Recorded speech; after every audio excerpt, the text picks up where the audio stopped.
សួស្តីបងប្អូនអរគ្នាថ្ងៃនេះគឺខ្ញុំបានទិញផ្លែឈើផ្លែប៉ោមហើយនឹងសាវម៉ាវបងប្អូនពី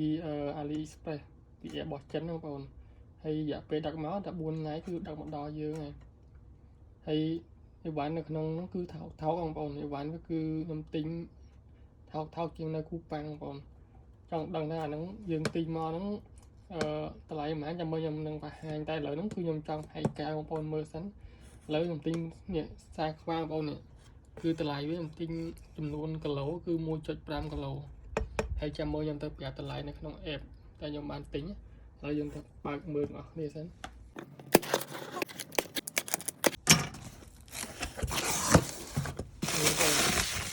បងប្អូនមើលគឺបាន12ផ្លែបងប្អូនមានគេដាក់មិញ12ផ្លែចឹងយើងរាប់វា2 4 6 8 10 12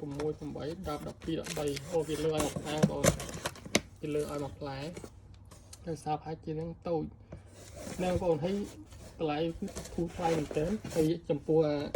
មួយទៀតនេះគឺប្រភេទសាវម៉ាវបងប្អូនយើងដូរខ្មែរខាងខ្មែរយើងលក់មកគឺថ្លៃបងប្អូនហើយ1គីឡូសេ20000ជាងតែនេះគឺខ្ញុំទិញតែ1គីឡូតែ1000នេះចាំមើលខ្ញុំហែកគេបងប្អូនមើលសិនចាំមើលពេលឲ្យមើលតម្លៃនៅក្នុង app ដែលខ្ញុំបានទិញមើលតម្លៃមែនហើយបើកមើលទាំងអស់គ្នាបងប្អូនសាវម៉ាវគឺមានដាក់ទឹកកកឲ្យទៀតបងប្អូនហើយខ្ញុំទិញតែ1គីឡូបងប្អូនខ្ញុំទិញតែ1គីឡូទេខ្ញុំសាកយកមកមើលបងប្អូនហើយមើលទៅបើគេល្អបងប្អូនមើលទៅស្រស់របស់គេបងប្អូនល្អរបស់គេនៅ1គីឡូអញ្ចឹងយើងទៅមើលតម្លៃនៅក្នុង app ទាំងអស់គ្នាបងប្អូនឥឡូវហ្នឹងយើងទៅមើលក្នុង app តម្លៃវាចង់ដឹងតម្លៃប៉ុន្មានឥឡូវយើងចូលក្នុង Express នេះមកបងប្អូន